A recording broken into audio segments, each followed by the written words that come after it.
mean, Helen, we're not going to sit here and act like you are not good enough for the job, right? We know that you're good enough for the job, but I think there are politics in you getting the job as mayor of Johannesburg because of how Cape Town is currently run. Certain areas in Cape Town are run fantastically well. When world class doesn't begin to describe how well those areas are run, but there's some that aren't, right?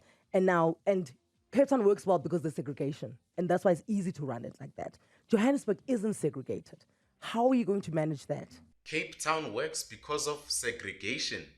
That's exactly the kind of loaded framing that derails substantive discussion. You see, this is something that blows my mind when you say something like segregation and then people just believe it. Like every single major metro in South Africa, in some way, shape or form, is established with a different class system. You know, your low income, your medium income, and your very wealthy. You make a very bold statement about Cape Town being segregated. I live in a suburb that is totally integrated, completely integrated. Yes, that's one or two suburbs, but you Not have one or two suburbs. I mean, absolutely everywhere. When people get a job and can earn an income, they can go and live where they can afford to live. afford. Well, of course, all of us live where we can afford to live. I would love to live in Camps Bay. I can't afford to live in But that's Camps why Bay. Cape Town is segregated, because it is made difficult for people who are from Gugulethu and Langa and Khayelitsha to then move into the suburbs. You can't tell me Cape Town is not segregated with the flat face. So the reality is, if you have an aspirant city such as Johannesburg, where people could go there for a better life, to seek better opportunities, it would ultimately reduce the burden on Cape Town itself, which would actually benefit both areas, because now you have two areas that could potentially help the aspirations of the emerging middle class, people that are currently destitute, that have the desire to become middle class. Talking down against that and classing that as purely segregation is some real communist nonsense. But what do you expect from a legacy media journalist? Whichever city you go to in South Africa, you will find townships, you will find urban areas, and you will find areas that are super wealthy. Super wealthy places such as Sandton, the Camps Bay, are mainly developed by private sector, not by government. The question itself reveals the interviewer's predetermined narrative rather than seeking genuine understanding of urban governance. Cape Town has been well run for Because? 20 years. When a place is well run and gets reliable services, and the politicians are honest and they don't steal the money, then many businesses relocate to Cape Town and many people relocate to Cape Town. And while hundreds of thousands of very poor people also relocate to Cape Town because they want a better life. I mean, how dumb do you need to be to not understand that this is just the basics of how municipalities function with regards to how they cater for the people in that metro? It's not hard. You called black people who are going to Cape Town refugees. Classes black people as refugees. Now, this actually is reference to an article that was like 2 years ago, where a DA member, and that is a member in the legislature, said that they viewed many of the individuals coming from the Eastern Cape into the Western Cape as refugees. Now, according to this individual, that's Helen's view, but that's not Helen's view. It was a councillor who said it in reference to a specific scenario. Let me tell you that I'm a refugee and my parents were refugees. There is absolutely no blame on a refugee for being a refugee. But in the context of what you were saying, the blame is on the circumstances that forced them to become a refugee. Many people come to Cape Town because they are escaping the situation in which they live. Hundreds of thousands of people leave for Cape Town because they want a school that works, because they want a clinic that works, because they want a chance to get a job, because they want clean water, because they want reliable electricity, because they want connectivity. And refugee is a word that you use everywhere in the world. you didn't call the white people in Cape Town who are course I not from do. Western I'm Cape a refugees. refugee. But It happens everywhere, but Anele immediately racializes it, missing the broader point about municipal performance driving internal migration patterns. So everyone who's a migrant from the Eastern Cape is black. Being a refugee or being called a refugee is not an insult. And if you are offended by that, then that's something that you need to work on, not the people that are stating these things. For the fact that people move from Eastern Cape, they move from Eastern Cape to Cape Town. It means to them, they find the situation in Cape Town a lot better than their situation back home in the Eastern Cape. And now, here's where Anele's ideological lens becomes clear. She's not engaging with the substance of municipal governance, but creating a racial litmus test. This is exactly what Helen was pushing back against, not being judged on policy or performance, but on perceived racial attitudes. If you go to any ANC-run municipality, people of color are worse off than they are in any DA municipality. And that's a fact. So what and even you're the saying, president knows yeah, that. Yeah, so what you're saying then is the DA is bad, but not as bad as the ANC, and that's why we should vote for you. No, the DA faces the legacy of the past. It raises a huge amount of money from the better off suburbs and cross-subsidizes to give the poor the best free basic service package in the country. It spends billions investing in infrastructure for the poor. But let me tell you something else, Anele. No government anywhere ever is going to put you in a 3-bedroom house in a garage. What government does is provides you water, electricity, sewerage, refuse removal, a school, and a clinic. What is Why? provincial government and what is Surely you national understand government? some basics. No, Frankie, I please. understand the basics. Okay, I think we need to take a break here and just explain the different spheres of government. You get local or municipal, you get provincial, and then you get national. Now, a local municipality is the people that look after your city or town. You know, make sure that your waste is collected and taken, to the rubbish dump. Right? They are the ones that make sure, like, if you don't have access to water, they sort it out, or if something happened to electricity, they sort it out, fixing local roads and potholes, right? Then you get your provincial government that looks after the hospitals, the schools, the clinics. They are the ones that also make sure that the provincial roads are looked after. And then you get national government that formulate policies and laws that look after the country. They are also the ones that allocate budgets to the provinces and to the metros. And it's important to know that these 3 layers of power are the ones that affect you in different aspects. So make sure you know who is in charge of what you are complaining about before you just accuse your local municipality of failing when it might be the provincial government or the national government. Just stand by. Here's a voice note. Good morning. My question will be for Helen Zille. What will she do for the Johannesburg water problem that's constantly... Less bad campaign promise. Finally, fair criticism. This is good journalism. Challenging politicians to articulate positive vision rather than just, criticism. This is the kind of pressing Helen can respect because it's about governance, not identity politics like what Anele was doing the whole time. Well, first of all, the water and electricity crisis didn't come overnight. It came from 30 years of zero maintenance. And I must say, Anele, with great respect, your callers are asking much more sensible questions than you are.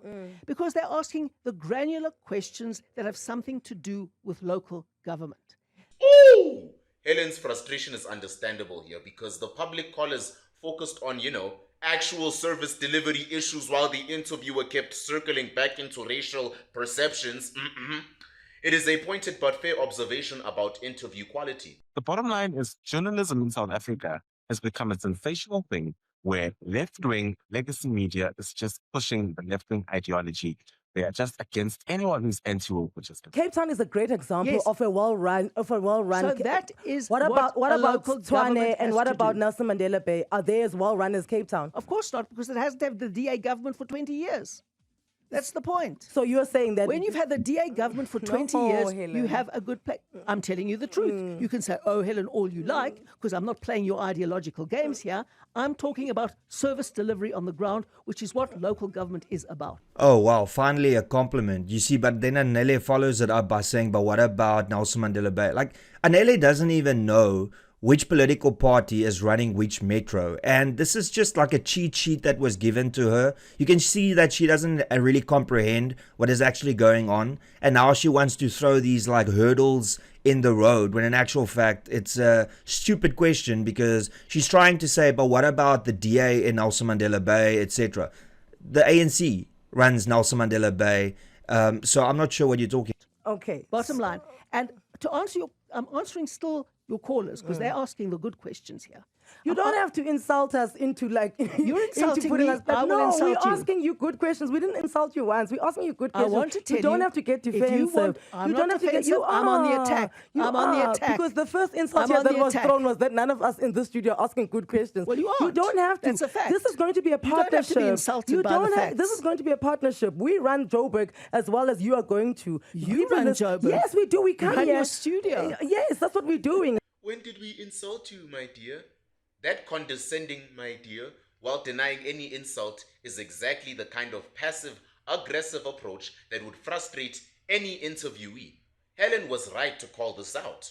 Oh, you know, like the sheer arrogance of 94.7 going like, we run Josie. Well, if you run Josie, please tell me, what is the quality of Josie at the moment? So I love how these radio stations believe that they suddenly become the core of a municipality, but they're very quick to just bitch, but they don't really actually do anything to deliver. So this thing that we run Josie, oh please, whatever, like you are a radio station that some people listen to sometimes when they're in their cars or when they are working at their businesses, right? Other than that, you are insignificant to people. No, I didn't say the Zille corruption. What is the Zille Not- spook tender? Kaloku, there was also allegations of corruption under you. So I'm saying, if that is found, because you are saying the reason you're going to be able to I'd run love to hear corruption under Johannesburg. me. I'd love to hear corruption Yes, under me. but that's what I'm saying, that you are Give saying me that the evidence. reason that Give me Johannesburg evidence. is not run well is because that you're right, the money does disappear.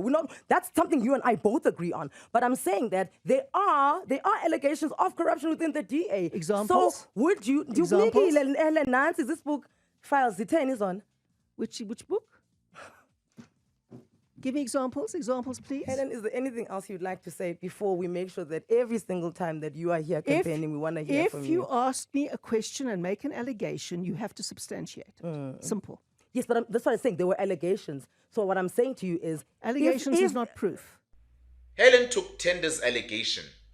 So this is where Anele shows her hand, throwing out corruption allegations without specifics. You see, Helen was right to demand evidence rather than entertaining rumor mongering by Anele here.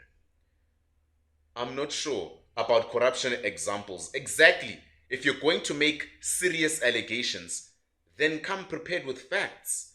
Helen is standing firm here. It shows integrity. She's not going to be railroaded by unsubstantiated claims. Yeah, exactly. Where's the evidence? You know, this is the brainwashing that I've been talking about for so long. People read stuff by mainstream media that is so warped without any evidence, and then they just believe it because it fits their narrative.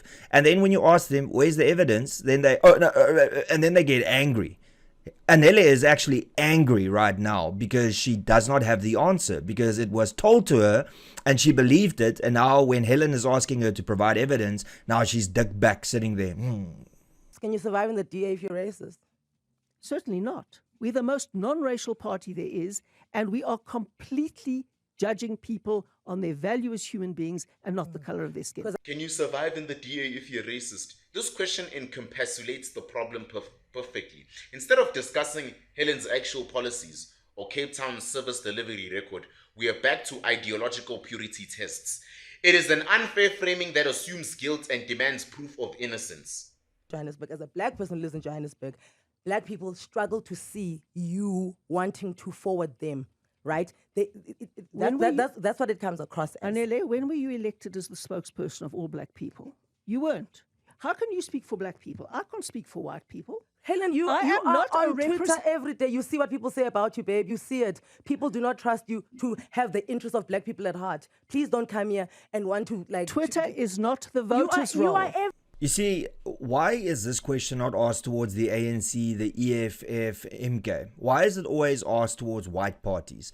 there's this notion that black people can't be racist. And whenever a white political party or a perceived white political party, wants to come and make changes, then racism is thrown. We have so many bigger issues than racism in South Africa. But for some reason, it's always the mainstream media and the journalists and the presenters like Anele that is driving that narrative. Black people struggle to see you wanting to forward them. Okay, again, this reduces everything to racial segregation rather than actual policies, budget allocations, or service delivery outcomes. Helen was right to resist this framework throughout the interview. Anele, Okay, Thembekile, you don't speak for black people. I don't speak for white people. I speak judge for the you DA. as an individual, and I want people to judge me as an individual. Okay. I bet I did more to fight apartheid than everybody sitting in the studio today. and so did I the people that absolutely are now did. currently running it into the ground as well. So Well, some of them. But no one who loves South Africa will steal its money and run it into the ground. No one. Okay. And I have no time for people who claim struggle credentials, get into power, and steal the people blind. okay, None at all. thank you for your time. Oh, snap! Yeah, Anele was chosen a couple of years ago as a spokesperson for black people. It's such a great point to make because it's just the race card over and over again, and it is just based on feelings. It's not actually based off of facts.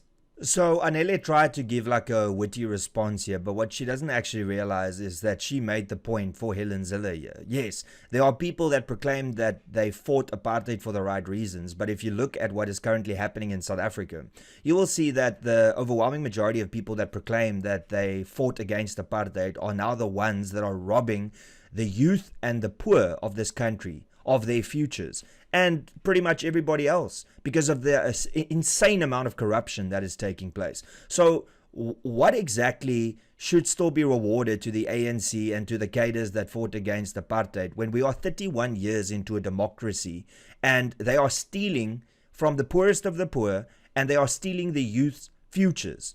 At what point do we stop praising people for what they did 31 years ago and start holding them accountable for what they are doing in the here and now? And that's pretty much all we got to say, everybody. Thank you so much for tuning in. Please be sure to subscribe to Truth Report on all social media platforms, and please be sure to share this video far and wide. Till later, cheers and peace out.